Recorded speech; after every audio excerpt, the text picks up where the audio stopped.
Happy Advent, friends. This year, for our Advent series, we will be looking at different traditions. Some have come from you all, and some are from my own life, and we're going to talk a little bit about them as we open up our Advent calendar. That Advent calendar, by the way, was graciously loaned to me by Hannah. It was a gift to her before she was even born from an old Bible study group I was in at my old church. And we do a tradition in our house of opening a door each day. I think many of you do this. Ours are a little bit more interesting than the 99-cent chocolates, but you know how it goes. So this first one we're going to talk about, as you saw in that opening picture, is Christmas lights. So there are some lights behind me on the tree, right? Yeah.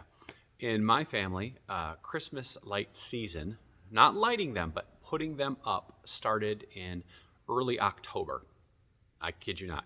We would start in early October with my dad. He had specialty tools he had built from paint sticks and random pieces of wood, and we would decorate trees. At one point in time, I think we had 27 different trees in our house, all around front and back. We had to do some from the roof. We had others where you'd stand on a ladder with a 12-foot pole doing it, and we would do this every single day pretty much after school. I'd finish practice or whatnot, and I'd come straight home and spend an hour or two with my dad outside hanging lights. We would have trees pre-LED that would have 3 different extension cords with like 2,700 lights on a small tree, and some of the trees would have multiple extension cords. They would go through our bedroom windows, through the basement, and it took 5 minutes to plug them all in.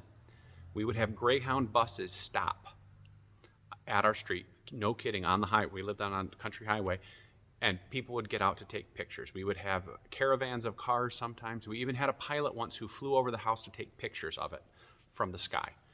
It's a passion of my dad. He still does lights to this day, not to the extent he used to do, thankfully. But lights became an important part of how I, but also my family, celebrate Christmas. We do them at our house now in Oostburg, but it's much, much smaller. A little embarrassing compared to what we used to do.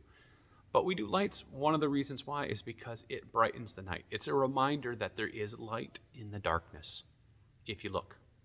One of my favorite things then to do when I'm walking Frankie or being out and about with Hannah and Lori, something like this, is to look at the beautiful Christmas lights around town.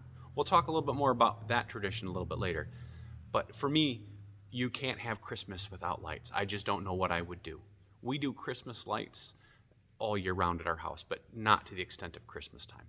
It is a joy, it's beautiful, it's a way to both spread the Christmas cheer and remind people that there is light in the midst of darkness, that there is goodness in the midst of all things.